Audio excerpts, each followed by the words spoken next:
L'ordre du jour appelle la suite de la discussion du projet de loi de finances de fin de gestion pour 2025. Cet après-midi, l'Assemblée a commencé l'examen des articles s'arrêtant aux amendements numéro 2 et identiques à l'article 5 et à l'état B. Je rappelle que des scrutins publics ont été annoncés sur l'ensemble des amendements, chacun des articles ainsi sur l'ensemble du projet de loi.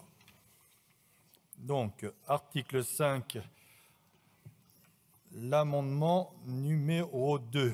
Madame Sass. Monsieur le Président, c'est un amendement qui vise à rétablir les annulations de crédit sur le programme qui porte MaPrimeRénov'. Et c'était essentiellement pour dénoncer votre politique de stop and go permanent, 1 milliard d'euros coupés en 2024 et la suspension carrément du dispositif cet été. Et là, encore à nouveau des ajustements à la baisse. Et je voulais souligner aussi le manque de résultats, l'échec global de votre politique, puisque on a des résultats en chute libre avec 403 000 dossiers en 2024 contre 624 000 l'année précédente, une chute de 35%, donc une politique de gribouille en matière de rénovation thermique et nous voulions souligner par cet amendement. Merci Madame la députée. L'amendement 75. Merci Monsieur Lecoq. L'amendement... C'est une discussion ou pas? Oui. Avis de Monsieur le rapporteur général. Défavorable. Défavorable. Madame la ministre. Oui, merci Monsieur le Président. Bonsoir Mesdames et Messieurs les députés. Juste vous dire, Madame la députée, que nous finirons l'année 2025 avec 103 000 rénovations globales, contre 91 000 en 2024. Donc oui, il y a eu effectivement une pause cet été et je pourrais vous en faire le bilan complet pour que nous mettions fin à un certain nombre de fraudes et notamment d'accompagnateurs à la rénovation qui manifestement avaient décidé de faire autre chose que de la rénovation avec l'argent qui leur était octroyé ou qu'ils devaient ensuite octroyer à des ménages. Mais voilà, vous dire que le bilan de l'année, c'est quand même plus 14 000, plus 12 000, pardon, rénovations globales dans l'année. On passe de 91 000 à 103 000. On ne peut pas dire que ce soit, vous voyez, une politique où il n'y a eu que du stop. Il y a eu une pause, mais le bilan, je crois, de l'année confirme ce que nous voulions, plus des rénovations globales. Merci Madame la ministre. J'ai une prise de parole, Monsieur Chaniz. Oui, merci Monsieur le Président. Je vais poursuivre les propos de ma collègue Eva Sass. Effectivement, le stop and go et les aléas de MaPrimeRénov' ont eu des conséquences importantes, à la fois sur les ménages, mais aussi pour les collectivités qui ont dû à gérer cette situation. C'était un dispositif qui prenait de l'ampleur et qui était utile à nos concitoyens et à l'ambition environnementale aussi et sur la santé publique.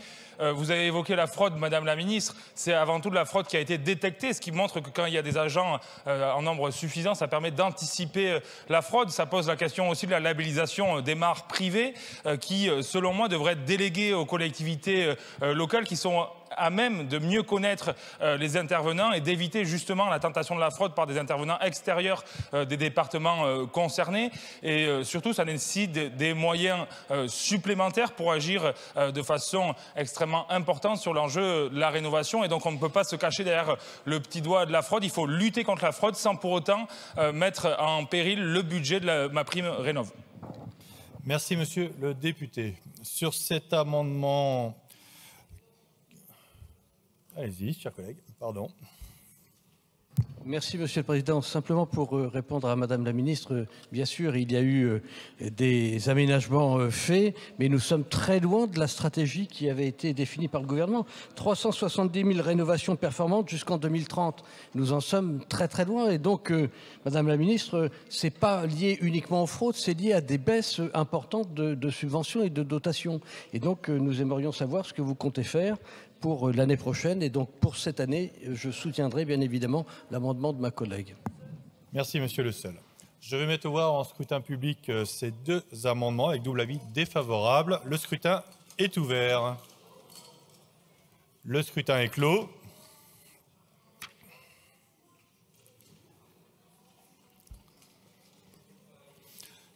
Votant 114, exprimé 78, majorité 40, pour 37, contre 41. Ils ne sont pas adoptés. Amendement numéro 15, Monsieur Renaud. Merci Monsieur le Président. Dans ce projet de loi de fin de gestion, il y a une rallonge de 120 millions d'euros sur l'hébergement d'urgence. Et en fait, c'est un problème qu'on a d'année en année, puisque systématiquement, ce budget est sous-budgétisé. Systématiquement, on a des rallonges au nom de l'urgence. Et d'ailleurs, c'est cette gestion de l'urgence, au lieu de reconnaître qu'il y a des besoins permanents, qui pose problème dans la gestion. Et c'est la raison pour laquelle cet amendement d'appel est posé. Mais par ailleurs, il y a aussi la question des nuitées d'hôtel qui sont utilisées précisément parce qu'il n'y a pas de place dans les structures permanentes. Et ça a un coût absolument considérable. Et derrière ces nuitées d'hôtel, il y a un tabou, c'est le nombre d'étrangers et le nombre de clandestins en particulier, puisque rien qu'en Île-de-France, vous avez 50 000 nuitées par jour qui sont dans des hôtels qui sont occupés par des étrangers, et ceci pour un coût de plus d'1 milliard d'euros par an, ce qui est considérable. Monsieur le rapporteur général. Défavorable. Défavorable. Madame la ministre. Merci, Monsieur le Président. En un mot, Monsieur le député, les nuits d'hôtel, c'est un quart du parc d'hébergement généraliste. On souhaite que ça soit moins. C'est d'ailleurs pour ça qu'on crée un deuxième plan dit Logement d'abord, où c'est 30 000 places d'intermédiation locative et 10 000 places de pension de famille. Pour que logement d'abord, ça veut dire que quand on a un logement, après, on peut avoir un travail. Après, on peut scolariser ses enfants de manière pérenne. Et ce plan logement d'abord, il est donc essentiel, précisément aussi pour qu'on puisse baisser le nombre de nuitées d'hôtel. Mais vous voyez bien que ça demande des investissements et que nous puissions donc dédier une partie des montants qui sont pour l'hébergement d'urgence à investir pour sortir de cette logique uniquement de l'urgence. Et en tout cas, c'est ce que porte le gouvernement. Donc je suis défavorable à votre amendement. Merci Madame la Ministre. Monsieur Chaniz. Merci Monsieur le Président. Une nouvelle fois, le Rassemblement national sur la question du logement ne fait que dénoncer, que pointer du doigt, mais ne propose rien et se rajoute à ça le fait de mettre les maux de notre société uniquement sur l'immigration et sur les gens qui, heureusement, sont logés à l'hôtel et évitent d'être dans la rue et dans des conditions encore plus précaires dans lesquelles elles le sont. Je vous rappelle, monsieur, que les gens qui sont hébergés à l'hôtel, c'est des gens, c'est des humains avant tout, et c'est surtout des gens qui travaillent, qui font vivre notre pays, qui font vivre le tissu associatif, dont les enfants sont scolarisés. Je vous parlerai de cette mère de famille que j'ai bien connue dans mon activité professionnelle précédente, qui avait ses enfants à l'école et qui a passé effectivement des mois, si ce n'est des années, à l'hôtel. Que voulez-vous faire d'elle? Vous voulez la mettre dehors avec ses enfants? Qu'est-ce que vous allez faire une fois que vous allez couper ces budgets, monsieur le député? Monsieur Renaud. Oui, monsieur Echaniz, vous nous reprochez de ne pas apporter de solution sur cette question. Mais enfin, vous dites qu'est-ce que vous voulez faire de ces personnes? Simplement qu'elles rentrent dans leur pays d'origine.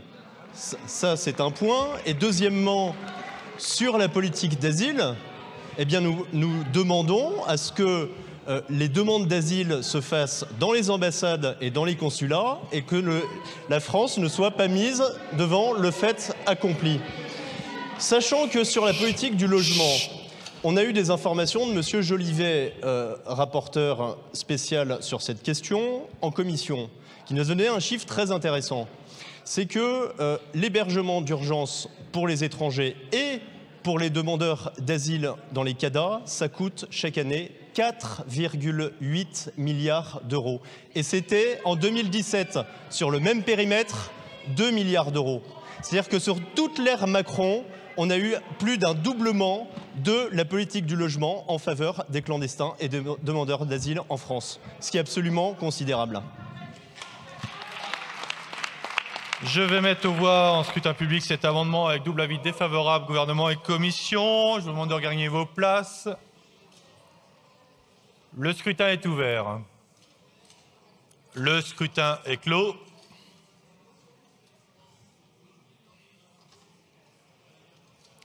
Votant 154, exprimé 152, majorité 77, pour 54, contre 98. L'Assemblée n'a pas adopté. Amendement numéro 1, Madame Sass. Oui, merci Monsieur le Président. Vous parliez, Madame la Ministre, du plan logement d'abord, et c'est justement ce sur quoi porte cet amendement qui vise à ouvrir des crédits pour 19,9 millions d'euros et à créer 2790 places supplémentaires. Pourquoi? Parce que vous parliez du deuxième plan logement d'abord, mais en fait sur le premier plan logement d'abord, il y avait 10 000 places qui étaient prévues et vous n'en avez créé que 7 210. Il en manque donc 2790. C'est la vocation de cet amendement qui a d'ailleurs été adopté à plusieurs reprises en commission des finances, et il serait temps qu'on débloque enfin les crédits pour créer des places en pension de famille. Pourquoi? Parce que les pensions de famille, c'est ce qui permet de sortir concrètement les gens de la rue, parce que c'est du logement accompagné et c'est ce qu'il y a de plus utile et de plus efficace pour lutter contre le sans-abrisme. Mais le sans-abrisme, c'est aussi une politique globale, je voudrais le répéter, c'est aussi le soutien aux jeunes issus de l'ASE qui arrivent à la majorité, c'est le soutien aux personnes qui ont des troubles psychiatriques et c'est aussi, Monsieur Renaud, ne vous en déplaise, la régularisation des sans-papiers pour qu'ils puissent travailler et qu'ils puissent se loger dignement. Merci Madame Sass. Monsieur le rapporteur général. Oui, Madame Sass, la vertu des pensions de famille n'est plus à faire et tous ceux qui ici ont été élus locaux et ont eu à gérer des pensions de famille savent le service que ces pensions de famille rendent à la collectivité. Mais la question en réalité, je crois, n'est pas une question budgétaire. S'il y a des freins à la création des logements de famille, des pensions de famille, c'est souvent pour des raisons d'organisation, c'est souvent pour des questions de foncier non disponible. Et assurément, ce n'est pas parce qu'on ajouterait 20 millions le 15 novembre que d'ici la fin du mois de décembre, vous verriez apparaître des projets qui, aujourd'hui, s'ils n'apparaissent pas, c'est pour des raisons autres que financières. Donc, avis défavorable. Merci, Monsieur le rapporteur général. Madame la Ministre. Défavorable. Défavorable. Je mets aux voix cet amendement avec double avis défavorable commis sur le gouvernement. Le scrutin est ouvert. Le scrutin est clos.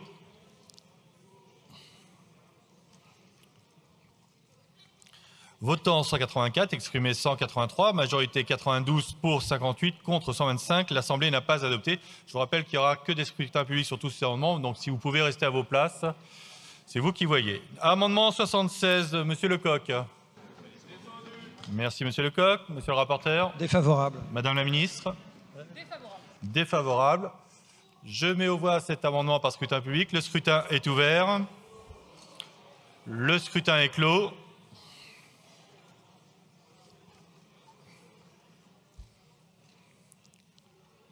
Votant 189, exprimé 129, majorité 65, pour 61, contre 68. L'Assemblée n'a pas adopté. Amendement 77, Monsieur Lecoq. Merci. Monsieur le rapporteur général. Défavorable. Défavorable. Madame la Ministre. Défavorable. Je mets au... Ah, pardon. Allez-y, chers collègues. Merci, Monsieur le Président. Très rapidement, cet amendement 77 est un amendement de bon sens. Pourquoi? Madame la Ministre Monchalin, je vous ai écouté tout à l'heure, avant la pause. Vous avez dit clairement qu'il s'agissait d'une réserve de précaution. Or, aujourd'hui, cette réserve, on en a besoin pour le patrimoine français et notamment pour le musée du Louvre. Moi, je suis à la commission des affaires culturelles. Nous allons en visite au Louvre, au PC de sécurité générale du Louvre. Et cette réserve, nous en avons besoin maintenant, aujourd'hui. Et nous aurons aussi besoin d'un budget en 2026 pour la sécurisation du Louvre, vous le savez, mais aussi pour la sécurisation de tous les musées nationaux et de nos patrimoines. Donc je pense que c'est un amendement de bon sens et qu'il faut le voter, s'il vous plaît. Merci, Madame Kelouaché. Sur cet amendement, avec double avis défavorable commission au gouvernement, je mets aux voix. Le scrutin est ouvert. Le scrutin est clos.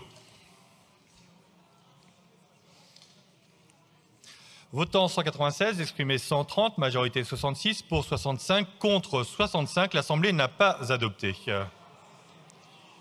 Amendement 78, Monsieur Lecoq. Défendu. Monsieur le rapporteur général. Défavorable. Défavorable. Madame la Ministre. Défavorable. Je mets aux voix cet amendement. Double avis défavorable, commission du gouvernement. Le scrutin est ouvert. Le scrutin est clos.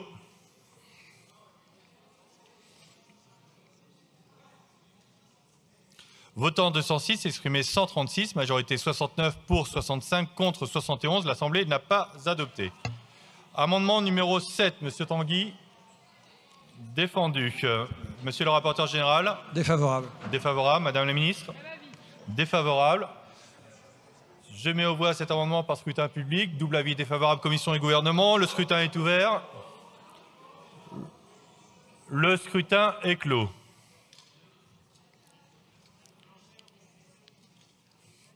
Votant 209, exprimé 203, majorité 102, pour 67, contre 136. L'Assemblée n'a pas adopté. Amendement numéro 5, Madame Sass. Merci, Monsieur le Président. C'est un amendement d'appel pour abonder le fonds Barnier. Je voudrais rappeler ici que l'État a touché l'année dernière, en tout cas cette année plutôt, en 2025, 450 millions d'euros au titre de la supprime CatNat pour la prévention des risques et qu'il n'en a affecté que 300 millions à la prévention des risques au travers du fonds Barnier. On a besoin d'abonder, messieurs. On a besoin d'abonder le fonds Barnier, c'est ce qui permet d'avoir le système de Vigicru, de faire des travaux qui peuvent prévenir les inondations. Et l'État détourne une partie de la surprime CatNat pour le mettre dans le budget général. Ce n'est pas normal et c'est des questions de sauvegarde de la vie humaine qui, derrière, sont en jeu. Merci Madame Sass. Monsieur le rapporteur général. Merci Madame la députée. Le fonds Barnier, les fonds ont augmenté, ont doublé par rapport à 2021 et aujourd'hui les sommes qui sont à la disposition sont supérieures à ceux de 2021, donc avis défavorable. Merci Madame la ministre. Oui, merci. Comme le Premier ministre Barnier est avec nous, je me dois de donner quelques précisions. Exécution moindre que prévu, avec environ 10 millions en autorisation d'engagement et 40 millions en crédit de paiement non consommés par rapport à la loi de finances initiale, avec notamment des opérations reportées et des réévaluations à la baisse. Je pense notamment à la protection de la presqu'île d'Ambe à Bordeaux et également aux travaux qui ont été faits dans le Pas-de-Calais. Je pourrais vous donner, si vous voulez, Madame la députée, l'ensemble des éléments et qui peut vous confirmer que nous n'avons pas fait de coupe sombre. Nous avons constaté, comme on le fait à chaque fois dans un projet de loi de fin de gestion, l'état réel des besoins, l'état réel des dépenses, et donc nous ajustons en fin d'année ce qui a été effectivement fait. Donc défavorable. Hein. Oui, monsieur. Je mets aux voix cet amendement double avis défavorable, commission et gouvernement. Le scrutin est ouvert. Le scrutin est clos.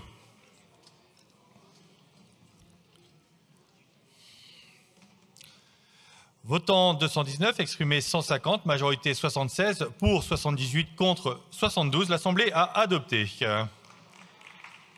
Amendement 69, Monsieur Lecoq. Merci. Défavorable. Défavorable, Madame la ministre. Défavorable. Je mets aux voix cet amendement par scrutin public. Double avis défavorable, commission et gouvernement. Le scrutin est ouvert. Le scrutin est clos.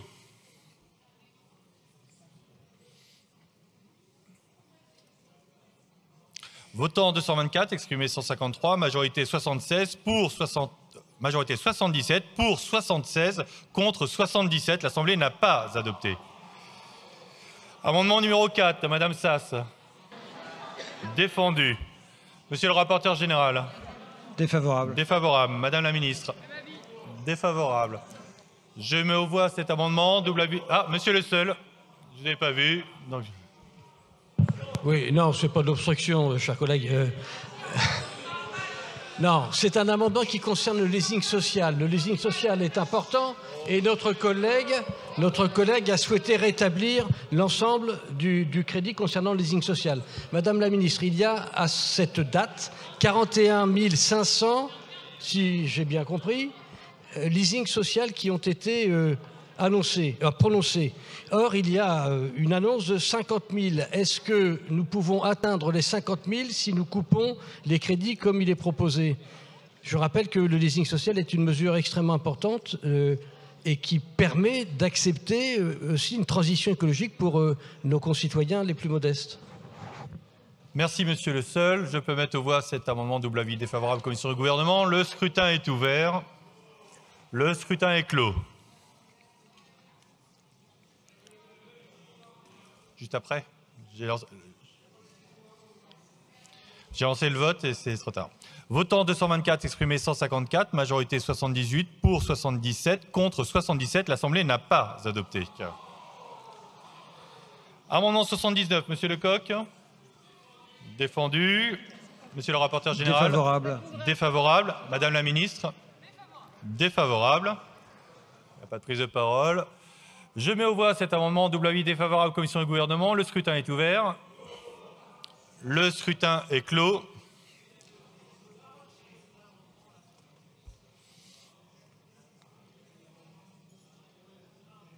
Votant 220, exprimé 146, majorité 74, pour 70, contre 76. L'Assemblée n'a pas adopté. Amendement 126, qui le défend, Madame Arrigui. Oui, merci, Monsieur le Président. C'est un amendement qui propose de réduire symboliquement d'1 euro en AECP l'annulation de crédit liée à la charge de la dette sur le programme 117.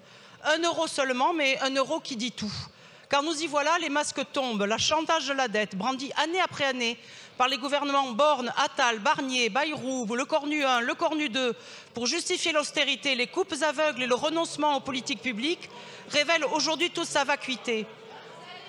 Alors qu'on expliquait aux Français qu'il n'y avait pas d'alternative, voilà que 2,9 milliards, et oui, 2,9 milliards de charges de la dette s'évaporent, non par vertu gouvernementale, mais parce que la conjoncture leur a été plus clémente que leurs prophéties alarmistes. Cette vérité dérange et mérite d'être dite. Ceux qui agitent la dette comme une menace sont aussi ceux qui l'ont creusée par leurs choix fiscaux désastreux, leur renoncement à lutter contre la fraude et leur incapacité à investir dans l'avenir.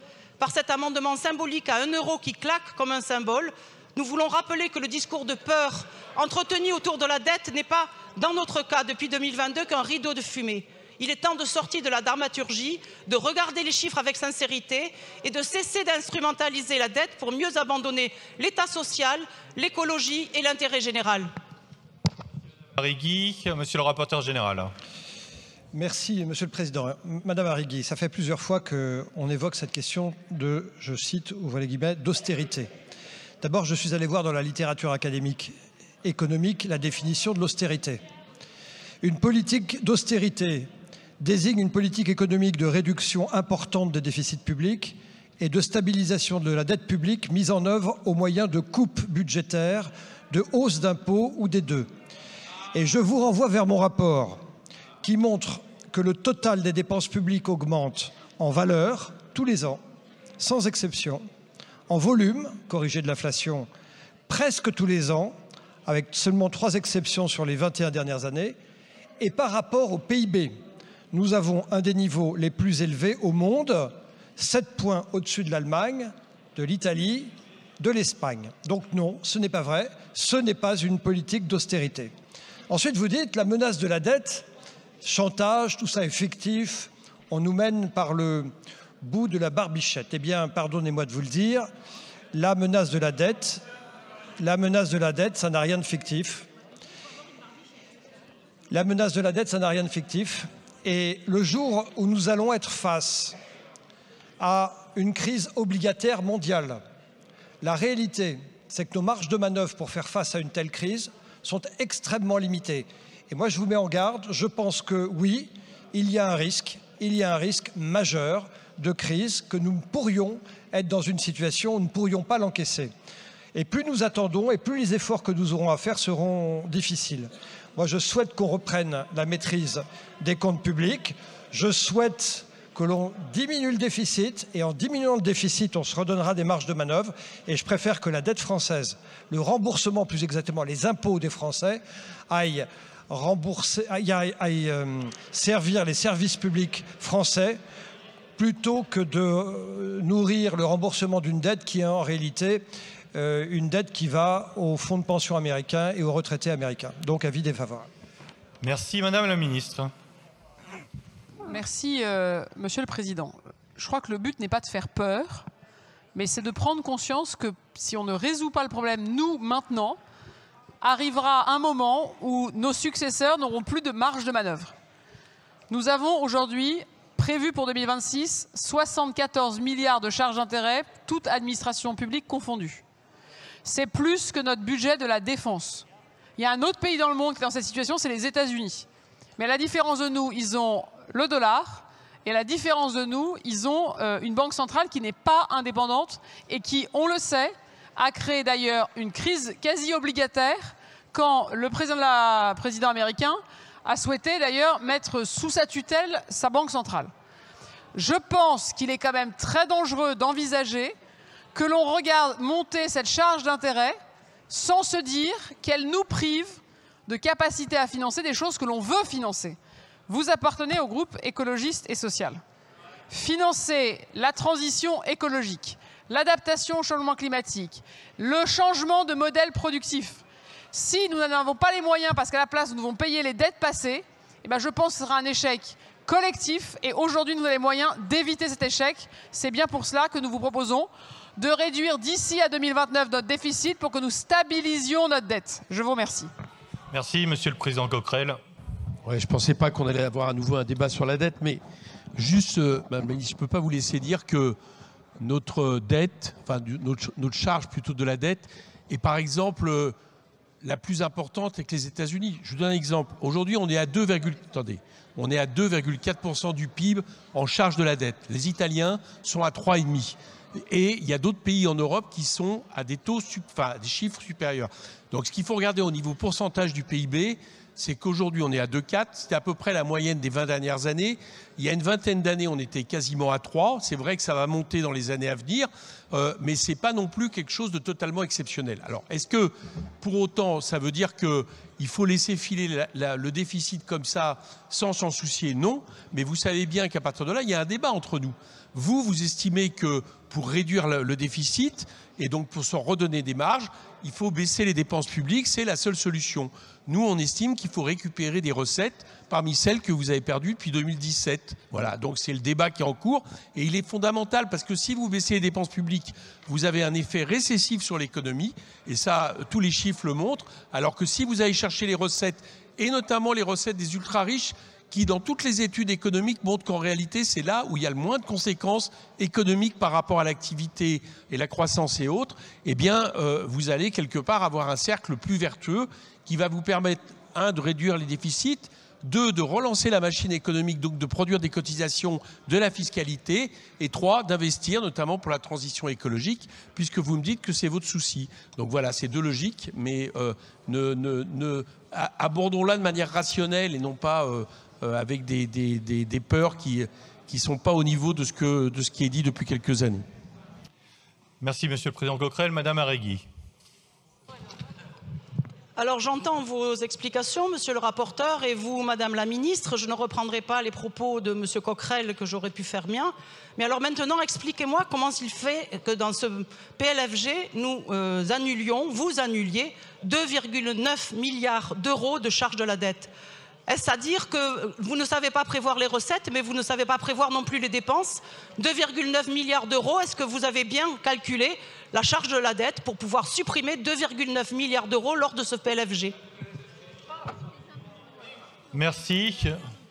Monsieur le rapporteur général, vous voulez intervenir? Madame la députée, il y a des raisons. Les raisons, c'est que les taux d'intérêt se sont desserrés. Et les raisons, c'est que la Grèce, à qui nous avions prêté, a décidé de rembourser une partie de sa dette par avance et par anticipation. Merci, Monsieur le Ministre. Et je vous en prie. Et donc, vous avez les explications de cette diminution des crédits nécessaires. Et il faut s'en féliciter.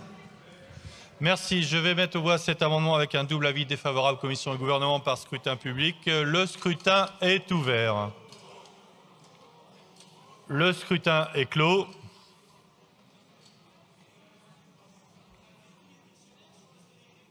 Votant 261, exprimé 259, majorité 130, pour 86, contre 173. L'Assemblée n'a pas adopté. Amendement 80, Monsieur Lecoq. Défendu. Monsieur le rapporteur général. Défavorable. Défavorable. Madame la ministre. Madame la ministre. Défavorable. Allez-y, chers collègues.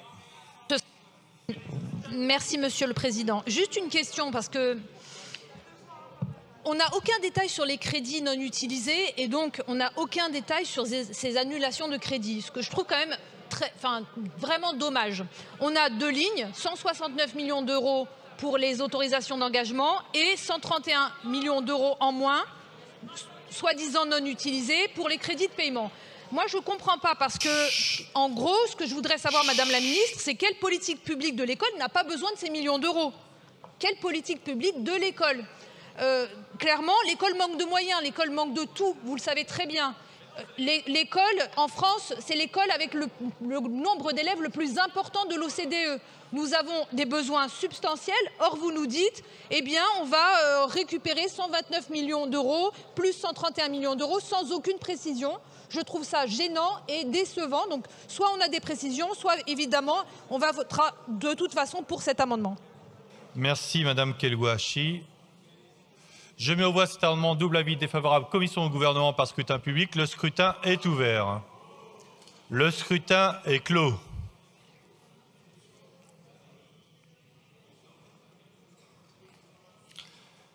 Votant 263, exprimé 184, majorité 93, pour 87, contre 97. L'Assemblée n'a pas adopté. Amendement 81. Merci. Monsieur le rapporteur général. Défavorable. Défavorable. Madame la ministre sur le 81. Madame la ministre sur le 81. Merci. Je mets aux voix cet amendement en scrutin public. Double avis défavorable. Le scrutin est ouvert. Le scrutin est clos.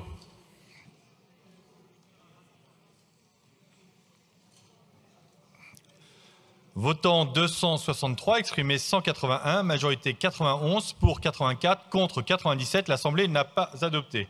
Amendement 123, Madame Arrigui. Merci, Monsieur le Président. Je reviendrai sur l'explication de Monsieur le rapporteur sur l'annulation de crédit de 2,9 milliards. Vous n'allez pas me dire que c'est parce que la Grèce a remboursé par anticipation que vous annulez 2,9 milliards de crédits sur les intérêts de la dette. C'est une explication qui ne tient pas la route. L'amendement que je porte vise à revenir sur l'annulation de 43 millions d'euros en AE et 41 millions d'euros en crédit de paiement prévus sur le programme 156 gestion fiscale et financière de l'État, alors même que ce programme porte sur une part essentielle de la politique nationale de contrôle fiscal et de lutte contre la fraude, notamment des grandes entreprises. En retirant ces crédits, l'État prive ses services spécialisés des marges indispensables pour renforcer leur capacité d'analyse, moderniser leurs outils d'investigation et déployer davantage d'agents dédiés au contrôle ciblé. Or, la lutte contre la fraude, vous avez déposé un PLF, une proposition de loi au Sénat qui vient d'être adoptée. Cette lutte contre la fraude constitue un des leviers les plus efficaces pour améliorer la situation des finances publiques. Dans un contexte budgétaire exigeant, il est pour le moins contradictoire de réduire les ressources d'un programme dont l'efficacité conditionne directement le niveau des recettes. Investir dans le contrôle fiscal, c'est renforcer la justice fiscale, améliorer le recouvrement, lutter contre les comportements frauduleux et garantir l'égalité devant l'impôt. Et donc cet amendement propose de préserver la capacité opérationnelle des services de contrôle et de soutenir une politique ambitieuse, crédible et performante de lutte contre la fraude au service des finances publiques. Et je saurai vous le rappeler quand la loi qui était au Sénat arrivera ici à l'Assemblée sur votre crédibilité sur le sujet du contrôle fiscal. Merci Madame Arrigui. Chers collègues, il y a un bruit de fond, je peux vous assurer que c'est quelque peu perturbant, ne serait-ce que pour les personnes qui défendent leurs amendements. Donc, si vous pouviez juste minimiser vos discussions internes, ce serait agréable pour toutes et tous, et notamment pour celles et ceux qui nous regardent. Monsieur le rapporteur général. Madame Arrigui, pourquoi vous ne me croyez pas? Pourquoi vous ne me croyez pas, Madame Arrigui? Pourquoi vous ne me croyez pas? Vous me demandez une explication sur la baisse de la charge de la dette, là. Ben, je vous ai dit, d'abord, baisse des taux, la BCE et la Fed ont desserré, donc il y a des taux qui ont baissé de 0,2, donc c'est une première économie, et la Grèce, c'est 1,1 milliard en moins, parce qu'ils nous ont remboursé, bah oui, donc ça fait le compte, je suis désolé. 1 plus 1, ça fait 2, si, Madame Arrigui, 1 plus 1, ça fait 2. Ensuite, sur ce que vous venez de dire, sur votre amendement, je le commente puisque vous craignez que les moyens de lutte contre la fraude ne soient affectés. Et je vous confirme qu'en aucune manière les crédits de la DGFiP ont été affectés par les décisions qui ont été prises. Il y a eu un peu de réserve de précaution et il y a eu un décalage de quelques moyens informatiques. Donc, avis défavorable. Merci. Madame la ministre. Sur le 123.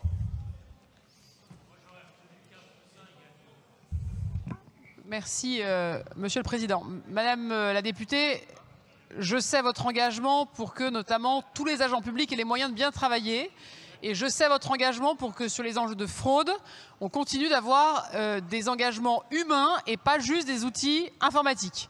J'entends, et vous savez que je suis très vigilante avec la directrice générale des finances publiques pour que l'intelligence artificielle soit utilisée pour guider les contrôles, dans 50% des cas, mais que nous gardions des équipes de très grands professionnels que je veux remercier pour leur engagement au service, évidemment, de cette mission régalienne qui est de lever l'impôt. Madame la députée, vous avez raison de dire que la Direction générale des finances publiques a porté beaucoup d'efforts de réduction d'effectifs, moins 25% depuis maintenant près de 15 ans. C'est l'une des administrations qui, je crois, a utilisé le plus d'ailleurs des outils numériques, on le connaît tous grâce au prélèvement à la source et autres. Je suis très vigilante à ce que le plan triennal de réduction d'effectifs soit tenu, pas avec la même trajectoire que celle que le ministre, à l'époque Premier ministre Gabriel Attal avait proposée, parce qu'il y a eu une réduction d'effectifs en 2025 qui n'était pas prévue au départ. Mais du coup, la trajectoire sur 25, 26, 27 a été ajustée pour que ce soit les mêmes réductions sur 3 ans, mais du coup, chaque année, du même niveau. Ce n'est effectivement pas pour moi au détriment des priorités, et je peux vous confirmer que les moyens sont effectivement dédiés, notamment au plan fraude, où les recrutements annoncés sont et vont être faits. Et je pourrais vous en parler lors du projet de loi de finances 2026. Je vous remercie. Merci, Madame la Ministre. Je mets aux voix cet amendement en double avis défavorable, Commission et Gouvernement. Le scrutin est ouvert. Le scrutin est clos.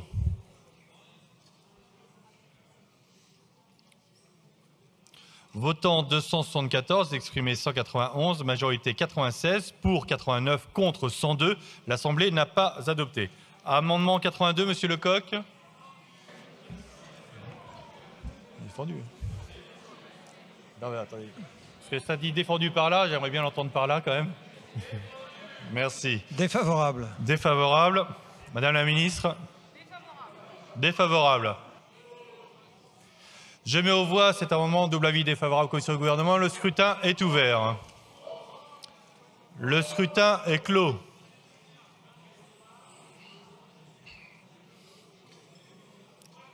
Votant 274, exprimé 270, majorité 136, pour 85, contre 185.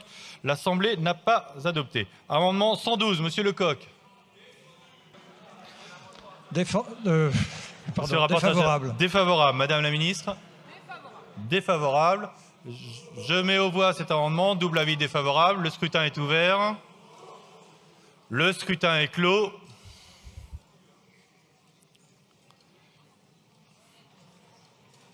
Votant 273, exprimé 188, majorité 95, pour 85, contre 103. L'Assemblée n'a pas adopté. Amendement 83, Monsieur Lecoq. Défavorable. Défavorable. Madame la Ministre. Défavorable. Je mets aux voix cet amendement, double avis défavorable. Le scrutin est ouvert. Le scrutin est clos.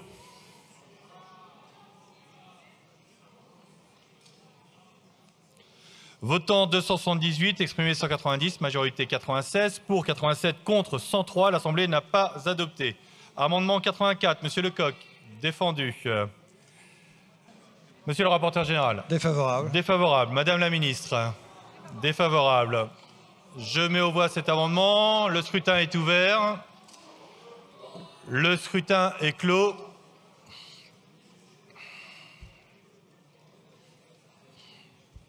Votant 277, exprimé 273, majorité 137, pour 169, contre 104. L'Assemblée a adopté. Amendement 85. Merci, Madame Panot. Monsieur le rapporteur général. Défavorable. Défavorable. Madame la Ministre. Défavorable. Je mets aux voix cet amendement. Le scrutin est ouvert. Le scrutin est clos.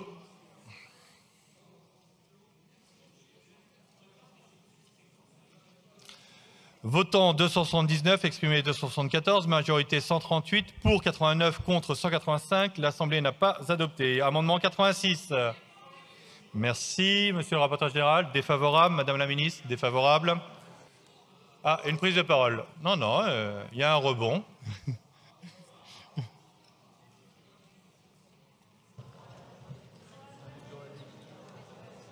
Allez-y, chers collègues. Merci, Monsieur le Président. Madame la Ministre, il nous faut des explications. Monsieur le rapporteur général aussi. Vous connaissez les difficultés structurelles, conjoncturelles des territoires ultramarins. Vous connaissez nos difficultés. Vous savez que nous avons des difficultés en termes de normes et de règlements qui empêchent l'initiative. Et pourtant, on a moins 50 millions d'euros. C'était ça le cadeau de Noël. Chers collègues, certains d'entre vous, vous connaissez les territoires ultramarins. Vous êtes venus chez nous. Vous connaissez aussi nos difficultés. C'est pourquoi je vous demande, chers collègues, quelle que soit votre place dans cet hémicycle, votez cet article. Merci, Monsieur William. Madame la ministre. Bon, merci beaucoup.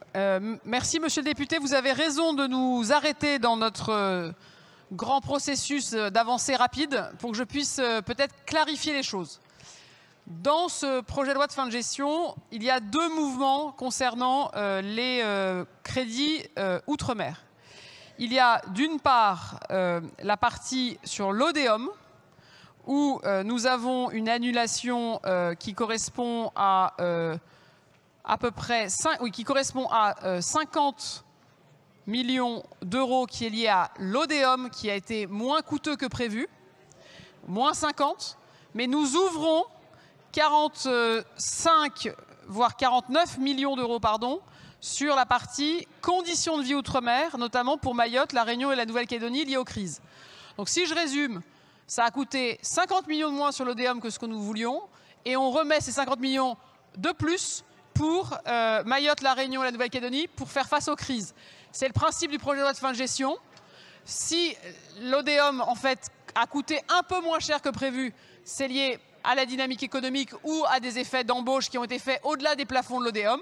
Et donc, on ajuste. Mais vous voyez, on ne fait pas d'économie sèche sur, évidemment, les enjeux ultramarins parce qu'on sait la difficulté dans notamment les territoires qui ont été touchés par les crises. Et donc, ces crédits sont réaffectés. C'est tout le principe du projet de loi de fin de gestion. On annule à certains endroits et on repriorise à d'autres. Donc voilà, monsieur le député, l'explication que je voulais évidemment vous donner sur un sujet évidemment qui mérite clarification. Je vous remercie. Merci, madame la ministre. Sur cet amendement, double avis défavorable, commission et gouvernement. Le scrutin est ouvert. Le scrutin est clos.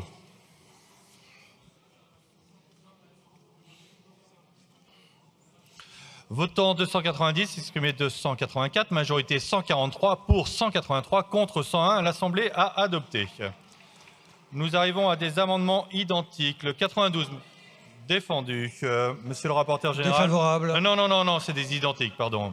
On continue. Le 93, allez-y. Merci, Monsieur le Président. Rapidement, cet amendement, il concerne la recherche et l'enseignement supérieur. Il vise à supprimer les annulations de crédits parce que nous estimons que, s'agissant de dépenses d'avenir, comme celles concernant nos étudiants et la recherche, ça serait un message fort, utile et cohérent d'annuler ces annulations.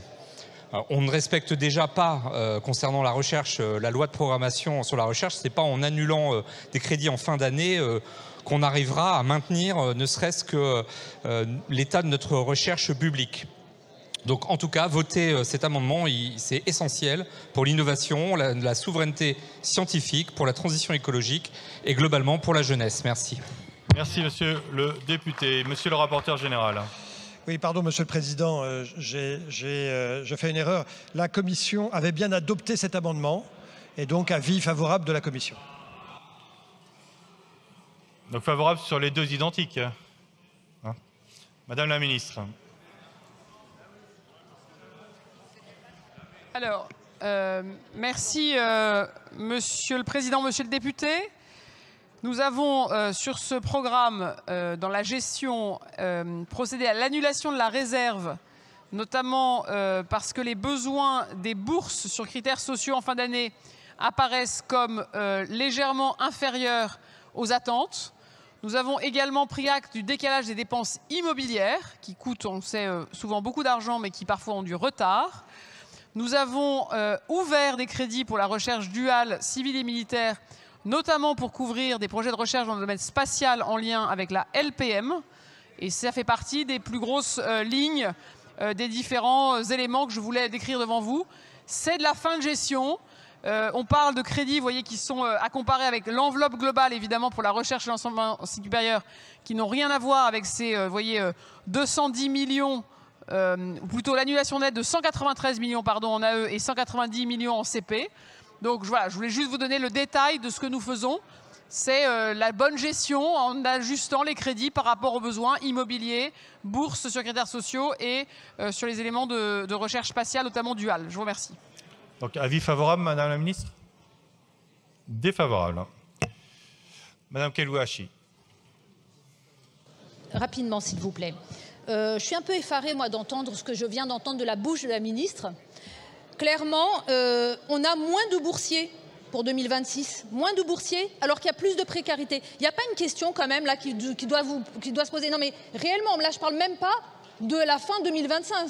Je ne parle pas de la fin de l'exercice 2025. Je parle de l'exercice 2026. Nous avons en France moins d'élèves, d'étudiants boursiers. Je pense qu'il y a un gros problème. Le ministre de l'Enseignement supérieur est au courant. On a moins de boursiers, donc moins d'argent à mobiliser sur les bourses, alors que la précarité étudiante est galopante. Moi, je crois qu'il y a quand même des besoins essentiels en cette fin d'année. La compensation du CAS pension qui n'est toujours pas complète, la compensation des mesures Guérini qui n'est toujours pas complète. Les universités sont exsangues, vous le savez. Ces 50 millions, elles sont indispensables. Deuxième chose, quand vous savez, cet exercice-là, ce mécanisme qui participe à l'amoindrissement, en tout cas c'est ce que je pense, l'amoindrissement des budgets et donc à la baisse des moyens pour le service public. Et pour finir, quand on affaiblit le service public, vous savez ce qu'on fait? On renforce le privé lucratif avec toutes les dérives du privé lucratif que vous connaissez tous. Donc votez cet amendement parce que ces 50 millions, ils sont utiles. Merci Madame la députée. Madame la Ministre. Oui, merci Monsieur le Président. Madame la députée, je suis totalement d'accord avec vous sur le fait que nous avons besoin d'une réforme en profondeur des bourses en lien avec la réforme des allocations pour le logement des étudiants. C'est un rapport que je crois M. Zistenstuhl et M. Cazenave ont proposé en juin 2025.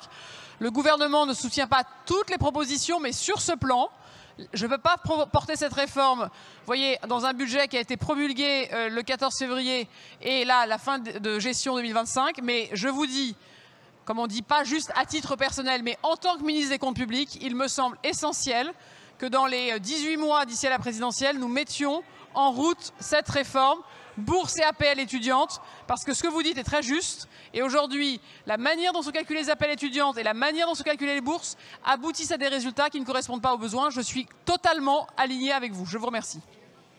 Merci. Je vais mettre aux voix ces deux amendements identiques avec un avis favorable de la Commission et défavorable du gouvernement. Le scrutin est ouvert. Le scrutin est clos.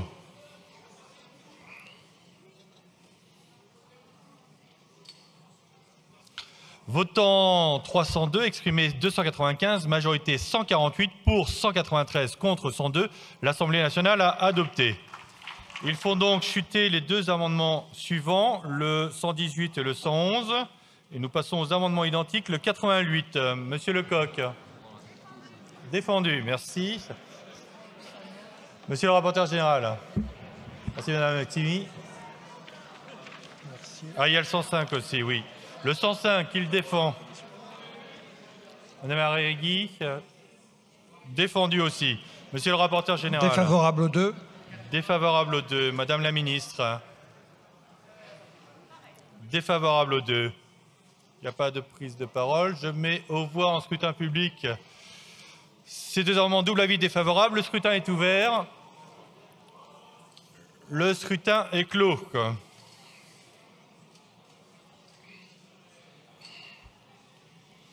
Votant 303, exprimé 300, majorité 151, pour 105, contre 195. L'Assemblée n'a pas adopté. Amendement 128 de Monsieur le rapporteur général. Je laisse défendre. C'est vous? Pardon, excusez-moi, Monsieur le Président. Bien, c'est un amendement que j'ai déposé, que je vais prendre le temps un peu de défendre. C'est un amendement que j'ai défendu à 2 reprises, fin 2022, à l'occasion d'un projet de loi de finances rectificatif et qui était passé avec, si ce n'est le soutien, mais en tout cas l'accord de Gabriel Attal, qui était à l'époque ministre du budget. Bon, je l'ai repassé l'année suivante. Il a également été adopté. Et à l'époque, en gros, l'idée était de dire que ça ne pouvait pas être pérenne.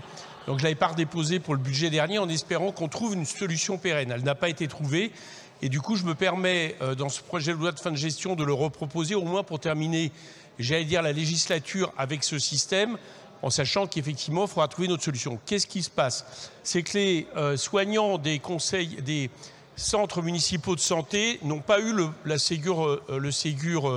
prime Ségur, alors même qu'ils ont eu ils ont été en face des mêmes difficultés. Ils ont évidemment affronté le Covid de la même manière que leurs homologues de la santé publique, du système de santé publique. Bien. On a donc à l'époque réfléchi à comment on pouvait compenser ça, sachant que la difficulté c'est de savoir comment on versait cette prime, et on a trouvé une solution qui était une dotation exceptionnelle sur les communes qui ont des centres municipaux de santé, qui les redistribuaient ainsi au personnel. C'est un système qui a très bien marché. Moi, je l'ai vérifié. Il y a très peu de maires qui n'ont pas joué le jeu. Là, j'ai un cas récent où j'ai essayé d'agir là-dessus. Mais globalement, les soignants ont reçu effectivement ces primes. Donc, ce que je vous demande, chers collègues, c'est une estimation de 8 millions d'euros. C'est de revoter cette mesure de façon à ce que ça ne s'arrête pas, en sachant, c'est vrai, mais ça, du coup, c'est un peu une responsabilité collective, qu'il faudrait trouver une solution pour que ces personnels qui ont été en première ligne de la santé, comme les autres, puissent à l'avenir bénéficier des mêmes primes que le personnel de la santé publique de manière générale. Voilà, donc je vous demande de bien vouloir voter cet amendement. Merci. Merci, Monsieur le Président Coquerel. Monsieur le rapporteur général. Défavorable. Favorable. Défavorable. Ah, pardon. Défavorable. Madame la Ministre. Merci, Monsieur le Président. Sous le regard attentif du Président Attal, je vais donner un avis de sagesse sur cet amendement, puisqu'il avait reçu un avis, si je comprends bien, favorable du gouvernement en 2022 pour le PLF 23. Je dois dire qu'il s'agit d'un amendement que le Président de la Commission... Alors, sauf si Monsieur le Président m'a... Mais bon, je vais garder mon avis de sagesse, considérant que ça a été mis en œuvre 2 années de suite, ça a été donc compensé pour les communes.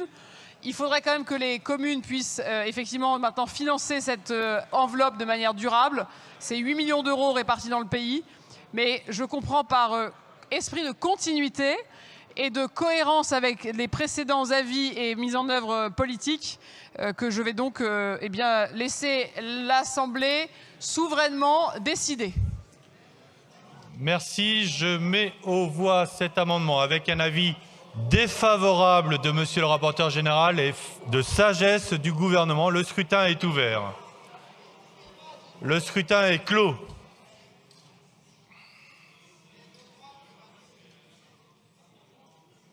Votant 312, exprimé 300, majorité 151, pour 212, contre 88. L'Assemblée a adopté. Amendement 114, Monsieur Mesdorf. Merci, Monsieur le Président. Cet amendement du groupe Ensemble pour la République propose une enveloppe de 10 millions d'euros pour la reconstruction du bureau de police de Rivière-Salée, un quartier de Nouméa. Ce quartier de Nouméa a été le dernier repris par les forces de l'ordre pendant les émeutes de 2024. Ce bureau de police a été incendié par les émeutiers. Les émeutiers ont tenu ce quartier pendant près d'un mois.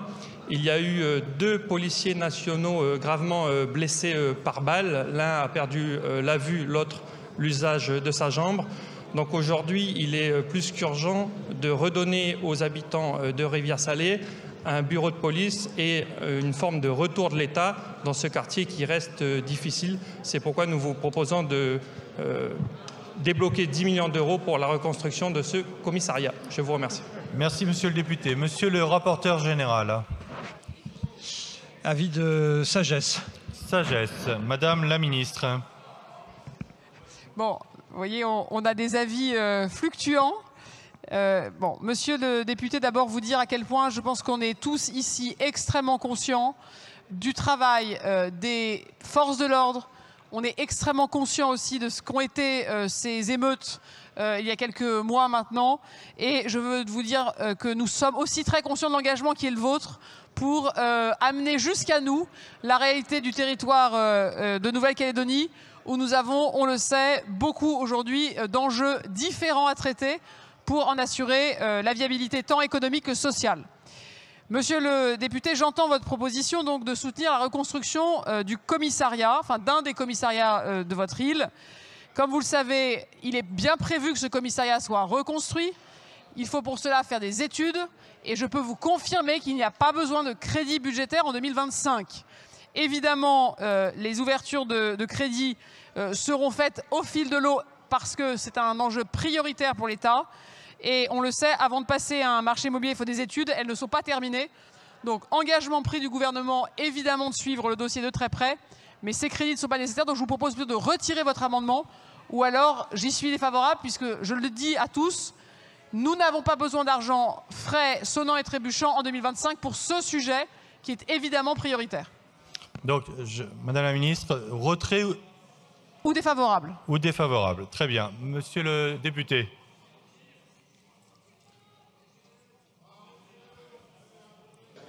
Attendez, on ne vous entend pas.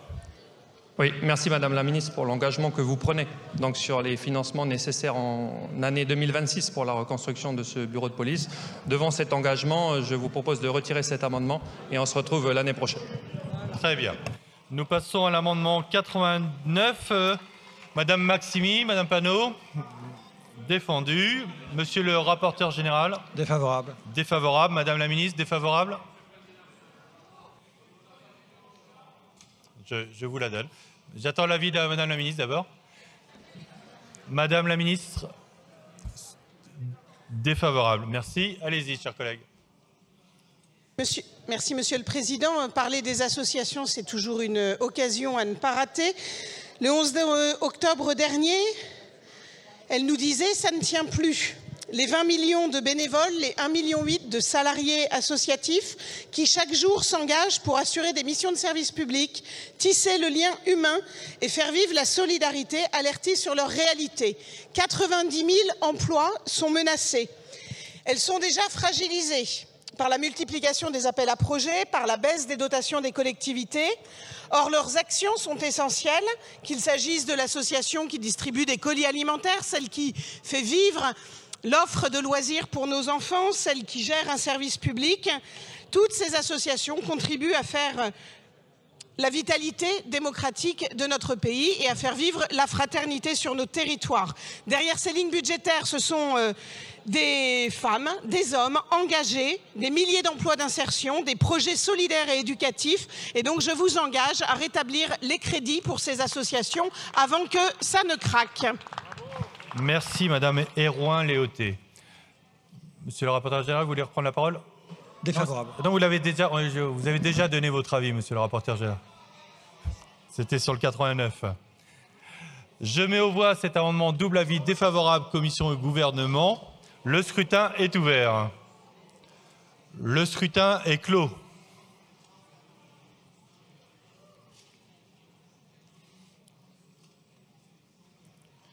Votant 310, exprimé 216, majorité 109, pour 103, contre 113. L'Assemblée n'a pas adopté. Amendement 90. Rédactionnel. Il est défendu alors. Défendu. Monsieur le rapporteur général, le 90. Non, il n'est pas du tout rédactionnel, défavorable. Il n'est pas vraiment rédactionnel. Hein. Défavorable. Très bien. Madame la ministre. Défavorable. Allez-y, chers collègues. Ils sont super. Oh. Merci, Monsieur le Président. S'il vous plaît, on écoute notre collègue. Merci, Monsieur le Président. S'il vous plaît. Merci.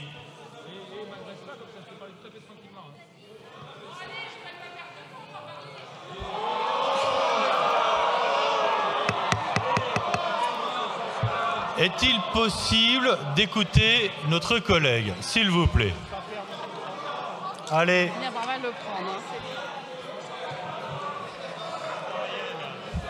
Attendez, chers collègues. Très bien, j'attends. De toute façon, on ne passera pas au vote tant qu'on n'aura pas entendu notre collègue. Donc, gagnons du temps et écoutons sagement. Merci. Allez, chers collègues, vous pouvez y aller. Merci. Merci. Merci, Monsieur le Président. Donc, cet amendement n'est pas un amendement rédactionnel comme ça a pu être dit. C'est un amendement donc, qui propose, et à juste titre, de supprimer l'annulation d'autorisation d'engagement, en particulier sur la mission performance et résilience des bâtiments de l'État et de ses opérateurs. Alors, cette suppression d'autorisation d'engagement est assez étonnante puisque depuis 2018, l'État s'est engagé dans une rénovation énergétique notamment des bâtiments administratifs et c'est la raison pour laquelle, depuis plusieurs années maintenant, on est parvenu à rénover plus d'une trentaine de cités administratives. D'autres projets sont encore en cours et on peut s'interroger aujourd'hui alors que à chaque poussée des températures, à chaque grand coup de froid, on parle de bouilloire thermique, de passoire thermique. Pourquoi, en 2025, nous déciderions, là maintenant, de ne pas maintenir ces 200 millions d'euros qui pourraient... ces 200 millions d'euros...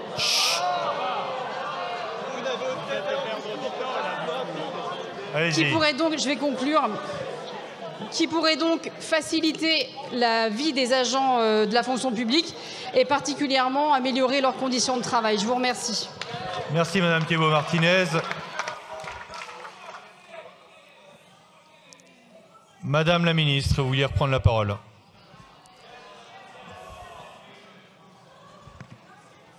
Merci, Monsieur le Président. Bon, vous dire, Madame la députée, que ce sujet, ce programme dépend de mon administration, que nous avons évidemment, et je l'ai souvent dit, un programme sur l'immobilier de l'État pour le rendre à la fois plus vert, plus écologique, moins consommateur d'énergie, offrir de meilleures conditions de travail aux agents publics, évidemment des ambitions, mais ça fait partie de l'ensemble des ajustements.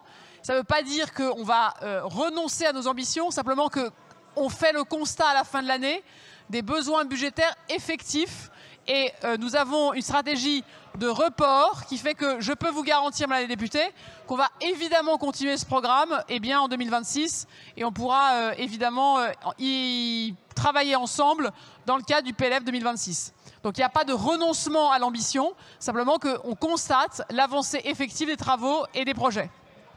Merci Madame la Ministre. Je vais pouvoir mettre aux voix cet amendement avec un double avis défavorable Commission et Gouvernement. Le scrutin est ouvert. Le scrutin est clos.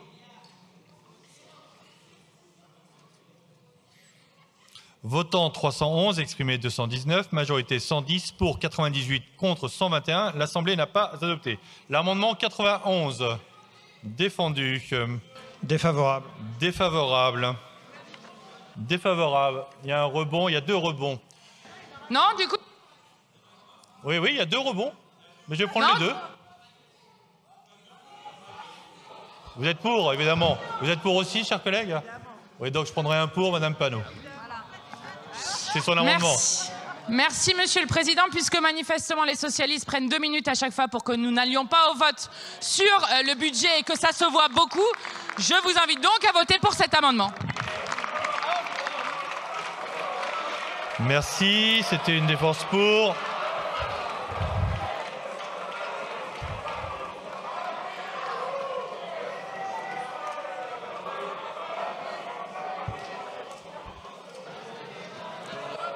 S'il vous plaît, il y a un rappel au règlement, je vais donner la parole.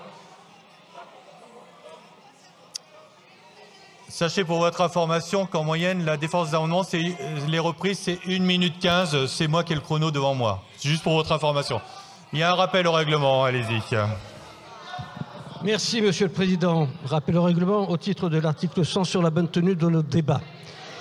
Cela n'existe pas. Alors, article 100-1 sur la bonne tenue de nos débats. Nous avons... Allez, on écoute, s'il vous plaît. Merci, Monsieur le Président. On écoute, s'il vous plaît. Merci, Monsieur le Président. nous venons d'être mis en cause par notre collègue Panot, au motif que nous défendrions les amendements qu'ils ont déposés ou que le groupe écologiste a déposé. Certes, nous avons défendu quelques amendements, nous avons fait un rebond sur des défendus, alors qu'il y a des amendements de plus de 800 millions, et vous voudriez que nous votions, que nous décidions d'amendements de 800 millions sans qu'on en ait la discussion. C'est pas sérieux. Dans ce cas-là, il faut retirer vos amendements. Merci, monsieur le député. Je vais mettre aux voix cet amendement avec un double avis défavorable, commission et gouvernement. Le scrutin est ouvert. Le scrutin est clos.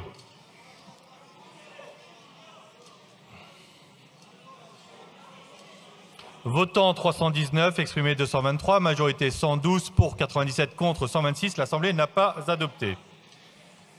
Je mets aux voix l'article 5 et l'état B annexé en scrutin public. Le scrutin est ouvert.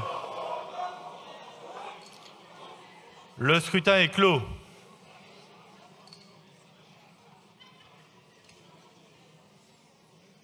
Votant 313, exprimé 233, majorité 117, pour 87, 100, contre 146. L'Assemblée n'a pas adopté.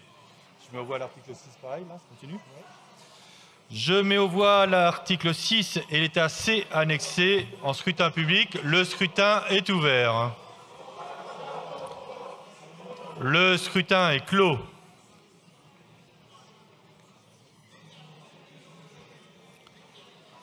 Votant 318, exprimé 257, majorité 129, pour 115, contre 142. L'Assemblée n'a pas adopté. Nous attaquons l'article 7.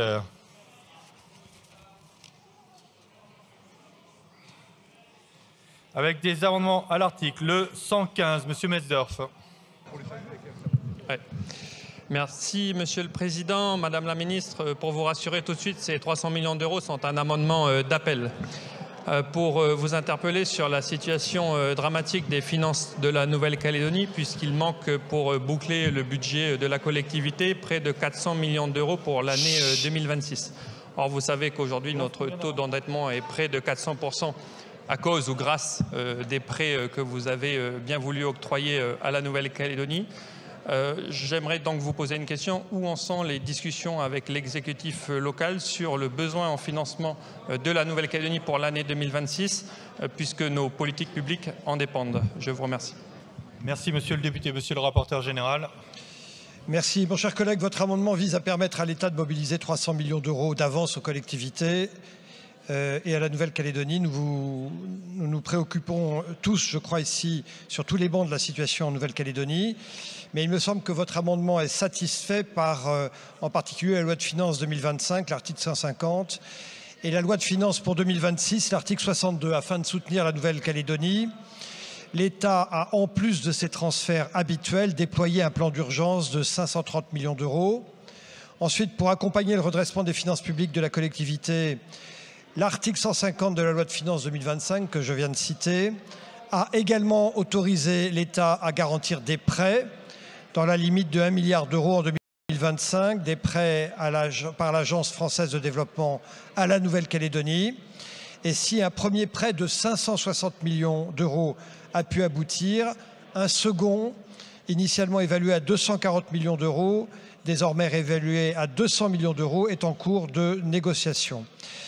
Et enfin, aux fins de maintenir l'appui financier apporté à la Nouvelle-Calédonie, l'article 62 du projet de loi de finances de 2026 prévoit effectivement, et c'est peut-être la réponse à votre question, de prolonger la possibilité des prêts garantis par l'État d'une année supplémentaire jusqu'au 31 décembre 2026.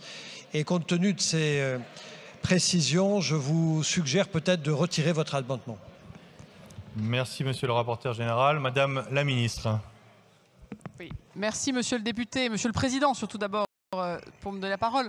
Bon, on a bien compris que votre demande, c'est que nous ayons une attention continue aux finances de la Nouvelle-Calédonie que nous savons sous contrainte, et notamment parce qu'il y a eu les événements de l'année 2024, mais également parce que la filière du nickel est aujourd'hui en très grande difficulté. Et je pense qu'il faut toujours rappeler qu'il y a eu effectivement des événements sur votre île, mais également qu'on a un énorme enjeu économique qui d'ailleurs préexistait à une partie des difficultés ensuite institutionnelles et des violences qui ont été commises. Donc, je ne vais pas revenir sur les éléments du rapporteur général, vous les connaissez. Les avances remboursables, vous le savez aussi, ne sont pas vraiment adaptées puisqu'il faut les rembourser en moins de 2 ans et ça ferait peser sur le gouvernement de Nouvelle-Calédonie une pression qui, je pense, ne serait pas adaptée à la situation. Là, je laisserai la ministre en charge des Outre-mer, Naïma Mouchou, et le Premier ministre, évidemment, vous préciser dans les prochains jours les suites du déplacement de la ministre des Outre-mer en Nouvelle-Calédonie. Nous n'avons pas prévu, évidemment, de vous laisser sans soutien. Vous savez que le sujet, c'est comment on fait aussi des réformes pour retrouver une forme de stabilité et de soutenabilité financière. Donc je pense que voilà, le travail va continuer. Je vous demande de retirer cet amendement. Je vous remercie. Monsieur le député. Oui, aucun problème pour le retirer. C'était un amendement d'appel.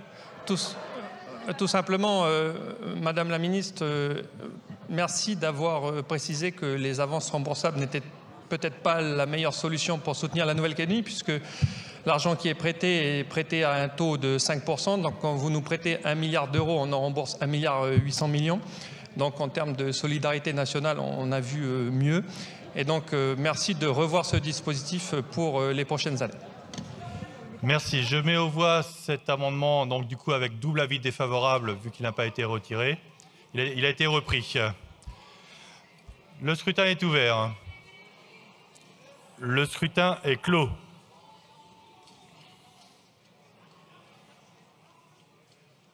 Votant 269, exprimé 248, majorité 125, pour 95, contre 153.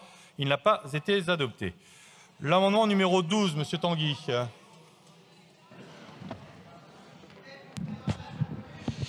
Merci, Monsieur le Président. Effectivement, collègue Leman, ce sera une présentation commune des 3, car nous voulons effectivement aller au bout de tout, nous, de manière raisonnable. Donc il s'agit de 3 amendements qui prennent 1% de participation par l'État, ainsi qu'une action préférentielle dans l'ordre Arcelor, Opelia, ancien Sanofi repris par les fonds américains, et Atos. Merci.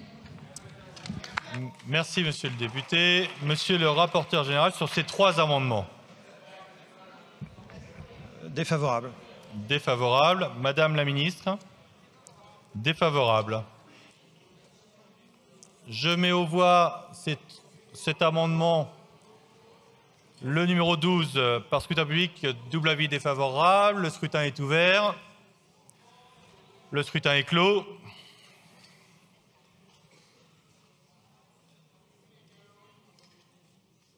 Votant 279, exprimé 266, majorité 134 pour, 86 contre, 180. Il n'est pas adopté. Le numéro 11 en scrutin public. Le scrutin est ouvert. Le scrutin est clos.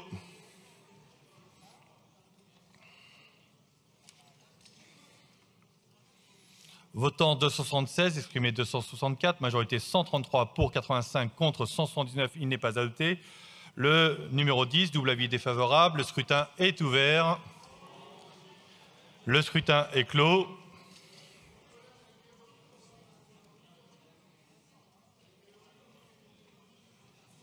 Votant 274, exprimé 263, majorité 132, pour 85, contre 178. L'Assemblée n'a pas adopté. Madame la ministre.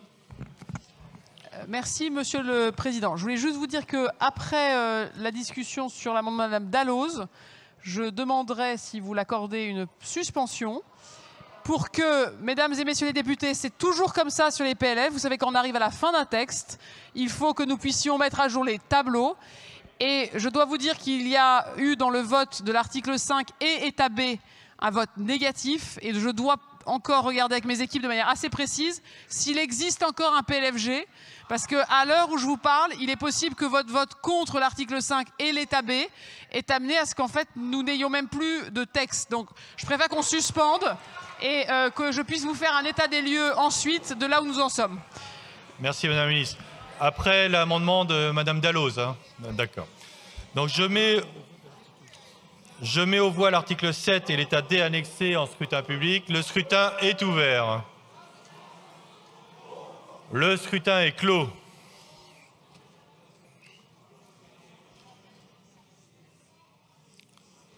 Votant 322, exprimé 253, majorité 127, pour 104, contre 149, l'Assemblée n'a pas adopté.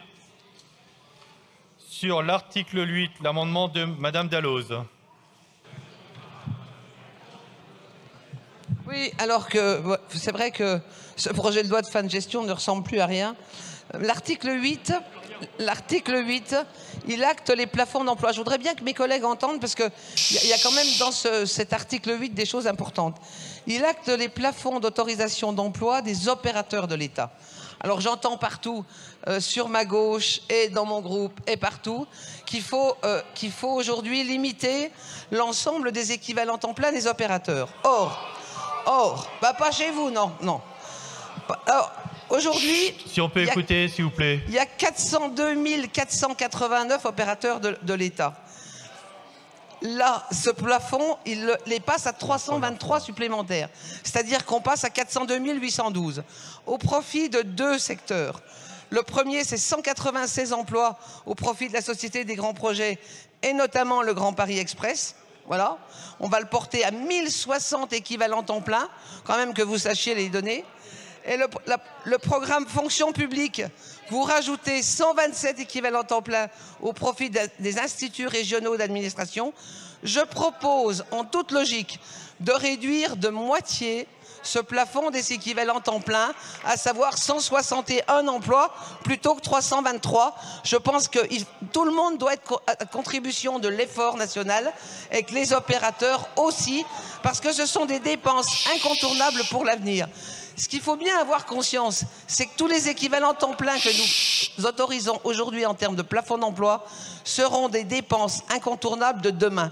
Donc, maîtrise de la dépense commence par la maîtrise des équivalents temps plein. Merci Madame la députée. Monsieur le rapporteur général.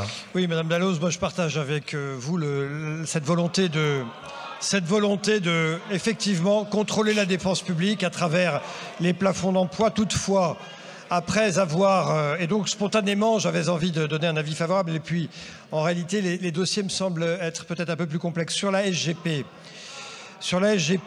la loi de finances initiale prévoyait un schéma de moins 173 et manifestement c'est parce qu'il y a des retards constatés sur certaines lignes qu'il n'a pas été possible de procéder à ces diminutions d'effectifs. Donc en réalité, mais la ministre peut-être nous le confirmera, l'augmentation qui est affichée est en réalité une compensation d'une diminution qui n'a pas eu lieu. Et globalement, les effectifs ne sont pas... enfin, c'est plus 196 et moins 173. Quant aux IRA, il semble, mais là aussi je voudrais la confirmation de Madame la Ministre, que l'augmentation que vous prévoyez dans le PLFG n'est qu'en fait un affichage d'une réforme de recrutement avec le passage de 1 à 2 générations d'élèves par an. Et si c'est bien cela, si ce sont bien les explications, je donnerai finalement un avis défavorable à l'amendement de Madame Dalloz à cette condition. Merci, monsieur le rapporteur général. Madame la ministre. Oui, c'est exactement les 2 explications, puisque c'est les 2 seuls opérateurs où nous rehaussons les plafonds d'emploi. Pour la Société du Grand Paris, c'est lié au fait qu'il y a notamment la ligne 15 qui est en retard. Et donc les effectifs qui devaient partir parce que les travaux devaient être terminés, eh bien ils partiront l'année prochaine. Et donc nous aurons un ajustement dans le PLF 26 pour revenir exactement au schéma initialement prévu. Et pour ce qui est des IRA, c'était qu'il y a effectivement 2 promotions parce que nous avons changé le calendrier de recrutement. Mais l'année prochaine, je peux aussi vous dire qu'il n'y aura pas plus, évidemment, d'attachés d'administration. Ce ne sont pas juste des hauts fonctionnaires, monsieur le député Cordier, ce sont des attachés d'administration d'une cohorte qui a beaucoup de départs et que nous recrutons, je dois dire, avec beaucoup de parcimonie et d'esprit justement de prévision des emplois et des compétences. Et il me semble plutôt une bonne nouvelle que nous arrivions à faire de la sélectivité et que nous arrivions à recruter des jeunes bien formés pour que l'État tienne, et il tienne encore demain. Donc, engagement total, Madame la députée, à vous donner toute transparence et que les explications du rapporteur général sont effectivement les bonnes. Donc, comme lui, défavorable. Défavorable. Je vous remercie, Madame la ministre. Sur cet amendement, double avis défavorable, commission et gouvernement. Le scrutin est ouvert. Le scrutin est clos.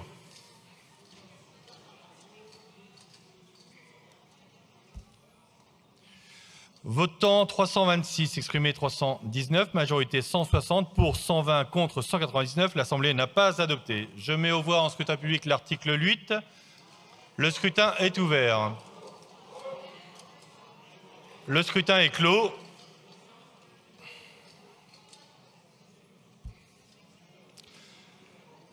Votant 329, exprimé 287, majorité 144, pour 183, contre 104. L'Assemblée a adopté. Avant de suspendre la séance, nous avions atteint un rythme effréné de 30 amendements à l'heure. Je tiens à vous en remercier.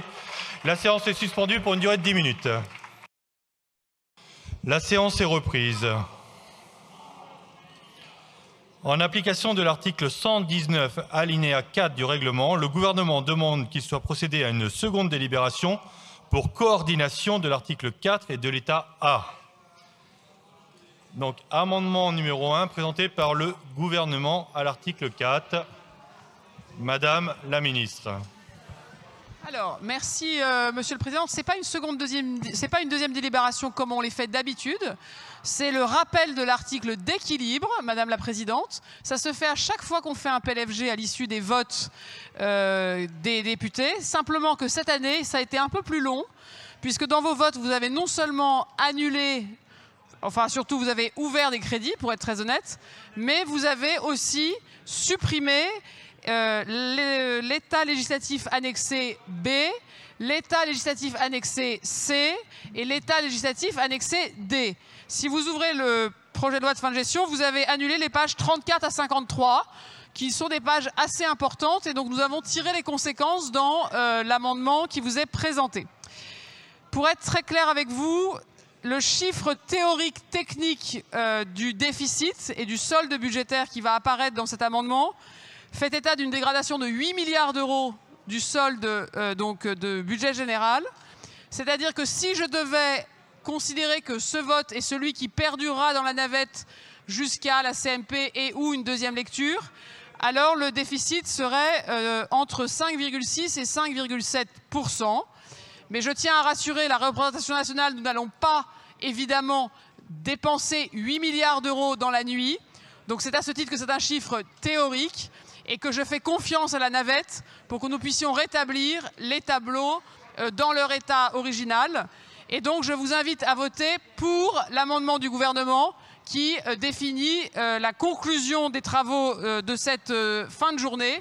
En vous remerciant donc, parce que je peux vous dire une chose, c'est que si cet amendement n'est pas adopté, cela vaut rejet du projet de loi de fin de gestion et directement. Et donc, je pense qu'il vaudrait mieux qu'il soit adopté pour que vous puissiez ensuite vous prononcer sur un texte qui aura retrouvé une forme de cohérence. Je vous remercie. Merci, Madame la Ministre. Monsieur le rapporteur général. Je partage l'avis de la ministre. Compte tenu de la situation que vous connaissez tous, n'ajoutons pas du désordre au chaos, donc avis favorable. Madame la ministre. Pour être très clair, parce que sinon parfois les députés me disent que je n'ai pas été assez clair sur les conséquences du vote. Si pour voter contre le PLFG, il y aura un vote ensuite qui mettra au vote le projet de loi de fin de gestion. Simplement que ce projet de loi de fin de gestion, s'il ne comporte pas cet amendement du gouvernement, n'est plus un texte. C'est un outil totalement démembré qui n'a plus aucun sens. Donc je pense qu'il serait utile que nous puissions avoir cet amendement du gouvernement dans le texte pour que vous puissiez ensuite vous prononcer sur le projet de loi de fin de gestion. Et donc il est utile que vous votiez pour cet amendement avant de voter, si vous le souhaitez, contre le texte. Merci Madame la Ministre. Alors, je vais mettre aux voix cet amendement par scrutin public.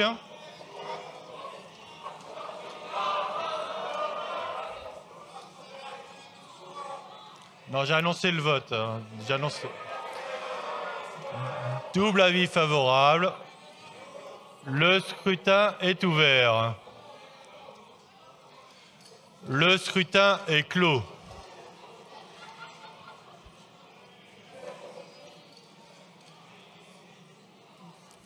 Votant 333, exprimé 209, majorité 105 pour 165 contre 44. L'Assemblée a adopté. Donc, là c'est quoi? Là on n'a pas ça là? Explication de vote sur l'ensemble. J'ai des explications de vote sur l'ensemble. Monsieur Sissensoul, vous êtes le seul.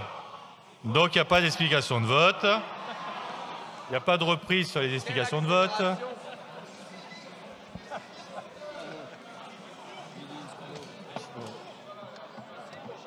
On fait quoi? Je mets au voie le projet de loi. Chers collègues, s'il vous plaît, si on peut baisser un petit peu le volume sonore. Je mets au voie l'ensemble du projet de loi de finances de fin de gestion pour 2025. Le scrutin est ouvert. Le scrutin est clos.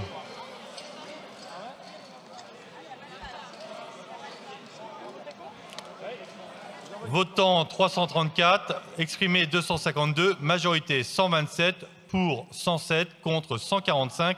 L'Assemblée n'a pas adopté. Et là, on prend le projet de loi de finances normal. Chers collègues, nous allons donc reprendre. L'ordre du jour appelle la suite de la discussion du projet de loi de finances pour 2026.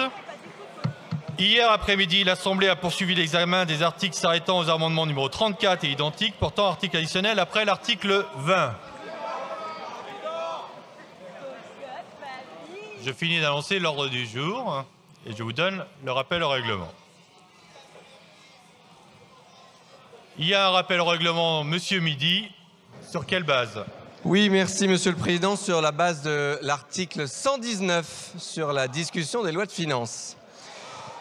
Un petit point sur l'avancée de notre débat, puisque nous sommes en train de reprendre le projet de loi de finances. Pour vous rappeler qu'avant le début du projet de loi de finances, le PLFG, pardon, nous avions à peu près 1350 amendements restants pour à peu près 53 heures de débat, ce qui nécessite à peu près 25 amendements à l'heure pour arriver au vote. Ce qui nous paraît tout à fait atteignable, avec un bon niveau de confiance, qu'on arrive à voter avant le délai légal. Je rappelle que le groupe EPRR était un des seuls groupes qui était dans la cible d'amendements proposés par le président de la Commission des finances. Mais pour augmenter le niveau de confiance pour arriver au vote avant le délai légal, nous avons aujourd'hui retiré 20% des amendements restants.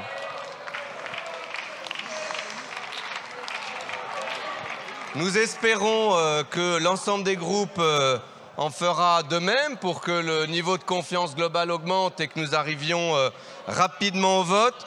Je pense en particulier à la France Insoumise, parce que quand on fait une motion de rejet sur le PLFG, on perd 2 heures. Quand on étudie 30 amendements Lecoq, on perd 2 heures de plus. Et donc si on veut aller au vote, avançons.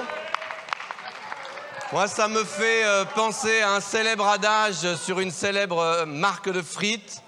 Ce sont ceux qui en mangent le plus qui en parlent le moins. On reste donc, le rappel au règlement. Merci beaucoup. Merci, Monsieur Midi. Rappel au règlement du président Coquerel. Ouais, c'est un petit peu sur le même thème, juste par rapport à la situation. Et je suis content d'entendre Monsieur Midi nous dire l'effort qui va être fait par le groupe EPR. Je note par contre que ce n'était pas forcément le même avis sur le week-end qui a été annulé et qui, s'il n'y avait pas un effort aujourd'hui des groupes, aurait pu être fatal. Je dis ça parce que j'ai, comme vous le savez, avant-hier demandé au ministre des Relations avec le Parlement si, au cas où on atteindrait, on n'aurait pas fini d'examiner le texte le dimanche à minuit, est-ce qu'il envisageait de nous le laisser prolonger pour une journée, comme il en avait la possibilité, et sa réponse avait été négative. Donc c'est clair que s'il n'y a pas un effort pour supprimer des amendements, on n'y arrivera pas. Et je suis heureux de savoir que la plupart des groupes veulent bien faire cet effort, qui sera quand même nécessaire, parce que je rappelle que pour l'instant, on est à peu près à 19 de moyenne et que maintenant il faut être à 28 de moyenne depuis le début, si on est à peu près à 19 pour atteindre. Par contre, il y a une deuxième information que je voulais vous donner de la conférence des présidents ce matin et qui peut vous intéresser. C'est que le Sénat, en théorie, à partir du moment où le projet de loi de finances n'a pas fini d'être examiné, le Sénat, la loi organique prévoit que le Sénat n'a que 15 jours potentiellement pour examiner le texte. Or, le gouvernement a choisi de lui donner 20 jours. Donc le vote solennel au Sénat aura lieu le 15 décembre, 8 jours avant la date de clôture des 70 jours, etc. Donc le moins qu'on puisse dire, c'est qu'on se retrouve dans une situation où tout est sur la table pour qu'on n'ait pas fini d'examiner ce texte au moment où on atteindra le 23 décembre à minuit, raison pour laquelle, et je le renouvelle, comme j'ai entendu la ministre nous dire à plusieurs reprises que l'intention du gouvernement n'était pas d'utiliser les ordonnances, à partir du moment où on se retrouve dans une situation où il est fort probable qu'on atteigne cette limite, je signale que j'ai demandé donc au Premier ministre de nous dire qu'il n'utilisera pas l'alinéa 3 de l'article 47, comme il n'a pas utilisé, comme il dit de ne pas vouloir utiliser le 49.3. Je pense que c'est une information, quelle que soit sa réponse, qui, vu les délais que je viens de vous dire par rapport au Sénat, intéressera tous les parlementaires. Merci, Monsieur le Président Coquerel. Un rappel au règlement de Monsieur Lecoq.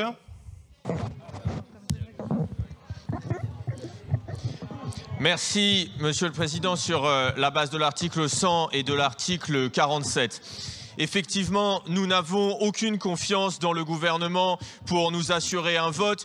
Aussi, nous avons d'ores et déjà, et nous l'avions déjà annoncé, retiré 15% de nos amendements pour aller au vote. J'ajoute, à la suite des annonces qui ont été faites, que nous retirerons de nouveau une série d'amendements pour que nous puissions aller plus rapidement. Je tiens à préciser que c'est du fait du gouvernement si nous avons perdu 2 jours de débat pour nous assurer d'aller au vote.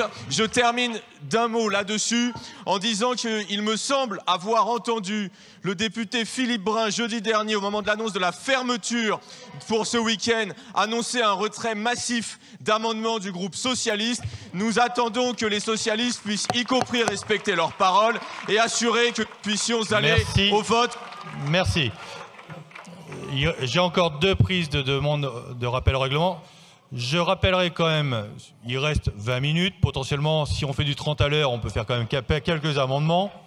Et que si ces rappels au règlement sont des redites au titre de l'article 58 alinéa 3, en cas de redites ou répétition de rappels au règlement qui ont déjà été faits, je les couperai. Monsieur Tanguy, pour un rappel au règlement. Merci, Monsieur le Président. Je vous rassure tout de suite, et sur un tout autre sujet, au nom de l'alinéa 4 de l'article 47, Madame la Ministre, nous avons, sur la sincérité du PLF qui est déposé, nous avons appris par voie de presse une réforme des bases locatives de la taxe foncière en dehors du PLF, donc qui vient totalement en contradiction avec le texte que vous avez déposé, qui concernerait 7,4 millions de foyers pour une hausse moyenne de 63 € par foyer, soit presque 500 millions de taxes imprévues dans le PLF, et ça touche les ménages d'une façon très différente, et par exemple en Haute-Corse, ça toucherait 60% des ménages. C'est pas du tout prévu par le PLF, donc c'est totalement en contradiction avec la Constitution. Désolé. C'est la limite du rappel au règlement. Madame Mercier. Et après, Monsieur le rapporteur. Merci, Monsieur le Président, pour un rappel au règlement par rapport à ce qui a été dit par la France Insoumise. Je rappelle juste que les socialistes, article 100, pour la bonne tenue des débats. Je vous remercie. Je rappelle juste que les socialistes est le seul groupe parlementaire à avoir tenu l'épure des amendements depuis le début du PLF. Nous n'avons pas d'amendements en rap parce que nous n'en avons pas déposé en masse et en quantité. Si aujourd'hui nous devions en retirer massivement, nous n'aurions plus rien à retirer, tout simplement. Donc, je suis tout à fait favorable au fait que les Insoumis, s'ils le souhaitent, retirent des amendements, ce qu'ils auraient pu faire sur le PLFG. Moi, je vous propose, c'est maintenant on aille aux amendements que tout le monde veut retirer. Ça ira beaucoup plus vite. Monsieur le rapporteur général, de manière courte, s'il possible, qu'on puisse attaquer les amendements. S'il vous plaît. Merci, Monsieur le Président. Pour la parfaite information de l'Assemblée, ce matin, à la conférence des présidents, effectivement, le président Coquerel a déclaré qu'il souhaitait des éclaircissements du gouvernement espérant ainsi obtenir une confirmation que le Premier ministre n'utiliserait pas les ordonnances. J'ai pour ma part pris une position tout à fait inverse et je veux vous en informer l'Assemblée nationale. Je considère que le Premier ministre n'a pas à prendre un tel engagement qui le mettrait dans une situation potentiellement difficile. La Constitution offre un certain nombre d'outils et il est normal que, compte tenu de la difficulté que nous avons cette année particulière à doter le pays d'un budget, que le Premier ministre n'ait pas à s'amputer d'outils qui demain pourraient être absolument indispensables. Merci, monsieur le rapporteur général. J'appelle l'amendement numéro 34 présenté par monsieur Foucard. Merci, Monsieur le Président, Madame la Ministre. Cet amendement vise à exonérer les producteurs d'énergie osmotique de la redevance pour prélèvement sur la ressource en eau. L'énergie osmotique exploite le gradient naturel entre l'eau douce et l'eau salée pour produire une électricité renouvelable, pilotable et continue. Les volumes d'eau prélevés sont intégralement restitués au milieu naturel, sans consommation ni altération de la ressource. L'eau n'est qu'un vecteur d'énergie, non une matière consommée. Cet amendement vise simplement à aligner le droit sur la réalité physique de cette technologie, à encourager une filière française d'avenir, créatrice d'emplois et de souveraineté énergétique. Je vous invite, mes chers collègues, à adopter cet amendement de cohérence et de bon sens écologique. Merci. Merci, monsieur le député. Amendement identique, monsieur Fugit. Attendez, monsieur Fugit, on ne vous entend pas. Merci, Monsieur le Président. Alors, je vous présente en effet un amendement de bon sens qui concerne une énergie renouvelable qui est encore peu connue, mais qui est néanmoins importante pour notre pays. Il s'agit de l'énergie osmotique qui présente un potentiel intéressant. L'énergie osmotique, elle s'appuie sur les gradients de salinité entre donc l'eau douce et l'eau salée. C'est une technologie qui ne consomme pas d'eau. En revanche, elle utilise ses propriétés.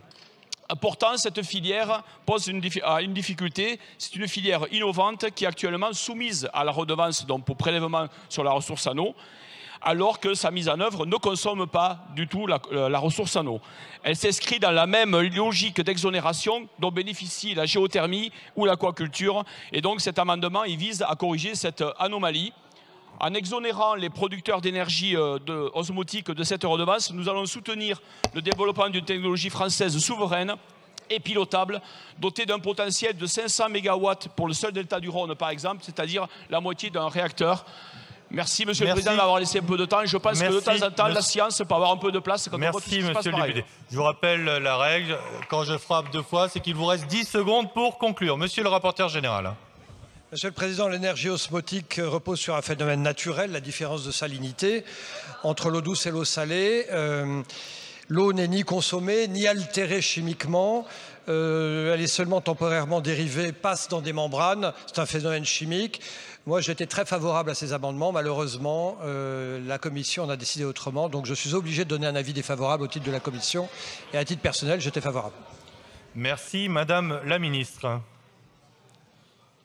Merci beaucoup. On est quand même dans une logique de préleveur-payeur. Il se trouve que les ouvrages hydroélectriques sont aussi soumis à la redevance. Et donc, nous ne voulons pas commencer à faire des exemptions sectorielles. La technologie osmotique dont vous parlez est effectivement excellente. C'est une excellente technologie. Et c'est d'ailleurs, on a beaucoup de potentiel dans le monde pour créer de la chaleur durable. Et donc, à ce stade de la discussion, je dois vous dire que nous n'avons pas prévu, sinon on devrait faire la même chose pour les barrages hydroélectriques. Et donc, aujourd'hui, les énergies renouvelables, bon, je comprends que vous êtes souverain, donc je vous donne mon avis. Après, si vous voulez, eh bien, et je vous ai éclairé, Monsieur le Président Attal, si vous voulez faire autrement, libre à vous, c'est votre choix le plus souverain. Avis défavorable, hein, Madame la Ministre. Défavorable. Ok, Monsieur Hudy. Oui, merci Monsieur le Président. Moi, je voudrais venir en soutien de cet excellent amendement du collègue Fugit. L'énergie osmotique, c'est un potentiel énorme. C'est 15% de l'électricité mondiale qu'on pourrait aller produire grâce à cette énergie qui est très bas carbone.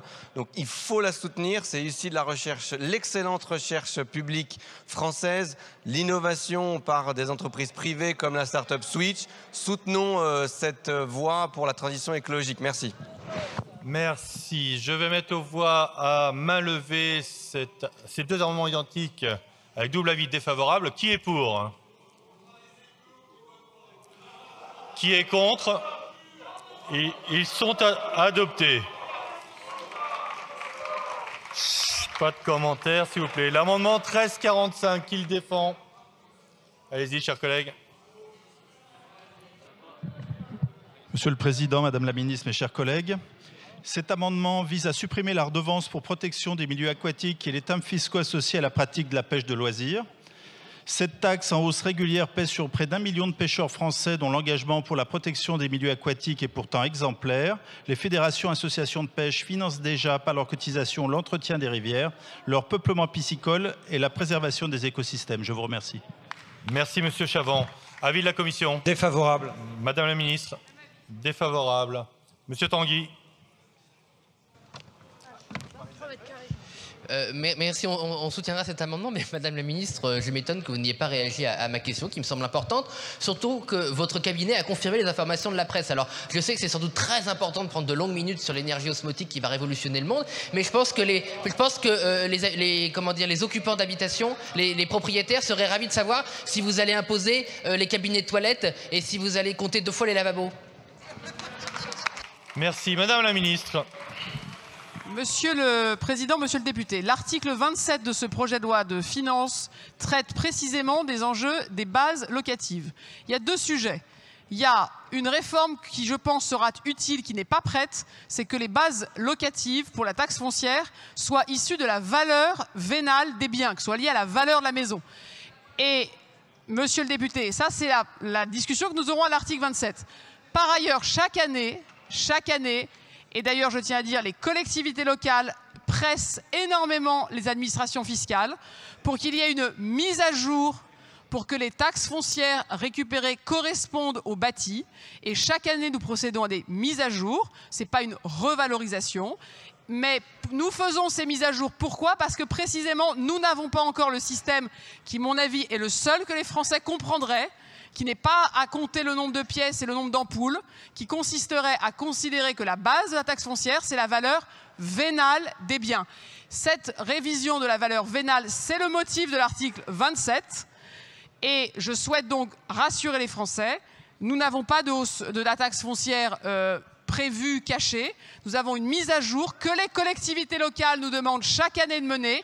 Et il est vrai que cette année, nous avons considéré qu'en France, eh bien, nous allions automatiquement considérer que tous les Français ont accès à l'électricité, parce que je pense qu'en vrai, vous savez comme moi que c'est la réalité. Je vous remercie. Merci Madame la Ministre. Je mets aux voix cet amendement double avis défavorable, commission du gouvernement. Qui est pour? Qui est contre? Il n'est pas adopté.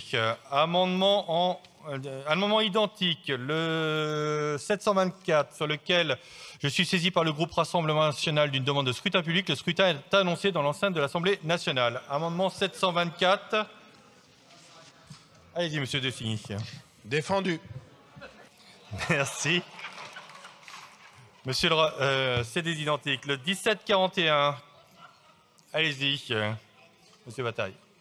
Président, cet amendement demande à ce que les entreprises de négoce agricole soient exemptées de l'acompte qu'elles payent chaque année de 40% des redevances pour pollution diffuse. Elles font payer ces redevances aux agriculteurs, sauf que chaque année, avant le 30 juin, elles doivent verser un acompte de 40%, ce qui pénalise fortement leur trésorerie. Donc cet amendement ne vise pas à ne pas payer la redevance pour pollution diffuse, simplement supprimer l'acompte de 40% dû par le négoce agricole avant le 30 juin. Merci. Merci, Monsieur Bataille. Sur ces 2 amendements identiques, Monsieur le rapporteur général. Défavorable. Défavorable. Madame la Ministre. Défavorable. Ah, Madame la Ministre. Pour éclairer les débats, Monsieur le député nous parle d'entreprises de négoce agricole, mais l'amendement que vous proposez concerne tous les acteurs qui payent la redevance, y compris les industriels, y compris des acteurs qui n'ont aucune difficulté à verser l'acompte et qui assurent, je dois le dire, une trésorerie des agences de l'eau qu'il me semble utile de préserver. Donc je pense que votre amendement, tel qu'il est écrit, va bien au-delà de l'exposé des motifs et je voulais donc éclairer les députés sur cette conséquence. Merci, Madame la Ministre. Monsieur Tanguy. Merci Monsieur le Président. Merci Madame la Ministre pour ces éclaircissements sur l'amendement qu'on continuera néanmoins à défendre avec le collègue Bataille. Mais puisqu'on en est aux éclaircissements, donc votre mise à jour des bases locatives qui n'ont pas une augmentation de la taxe foncière va bien donc mener à une augmentation de la taxe foncière pour 7,4 millions de foyers à 63 € en moyenne, oui ou non? Alors c'est peut-être une mise à jour, mais ça fait cher la mise à jour. C'est 25% des maisons et 14% des logements. Mais je veux juste savoir si l'article du Parisien est vrai ou si votre cabinet s'est trompé. Il n'y a pas d'ironie. C'est pour la bonne information de ce Parlement qui sera ravi de savoir qu'il y a donc 500 millions de taxes mises à jour qui vont apparaître. Je pense que ça intéresse la représentation nationale. En tout cas, ça intéresse les députés du Rassemblement national et sans doute même ceux de l'UDR. Merci Madame la Ministre. Je vous confirme, Monsieur le député, que les associations d'élus ont, parce qu'ils travaillent chaque année sur des mises à jour de la base taxable, demandé à mes services que cette année, il soit considéré que toutes les maisons habitables de France aient bien l'électricité et que sur cette base, l'ensemble des maisons qui quand même payent la taxe foncière parfois depuis plusieurs années, en considérant qu'elles n'ont pas l'électricité alors qu'elles l'ont de fait, eh bien cette mise à jour soit appliquée. Ça représente une hausse potentielle de taxe foncière de 0,88%. On peut donc considérer que ce n'est pas une hausse massive, ce n'est pas une hausse d'impôt déguisée, c'est quelque chose qui correspond à une mise à jour. Et je serais ravie que le président de l'Autrette, qui n'est peut-être plus avec nous, puisse, en tant que président de la délégation aux collectivités territoriales, vous donner l'ensemble des éléments, puisque c'est un sujet qui est aussi suivi de très près par la délégation aux collectivités territoriales de l'Assemblée et du Sénat, pour que ces bases de taxes foncières représentent le bâti. Mais je le redis, monsieur le député, pour avoir suivi le sujet en tant que ministre depuis maintenant quelques mois, ces mises à jour chaque année me semblent ne pas être la bonne voie à poursuivre à moyen terme. La vraie réforme qui s'impose, c'est celle qui est proposée à l'article 27, c'est que la taxe foncière soit calculée sur la valeur vénale.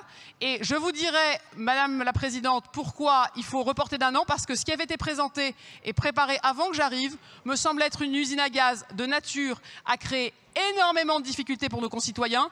Et quand on fait une réforme de cette ampleur sur un impôt que tous les propriétaires de France payent, il me semblait nécessaire de faire les choses correctement. On en parlera à l'article 27. Merci Madame la Ministre. Monsieur Bataille.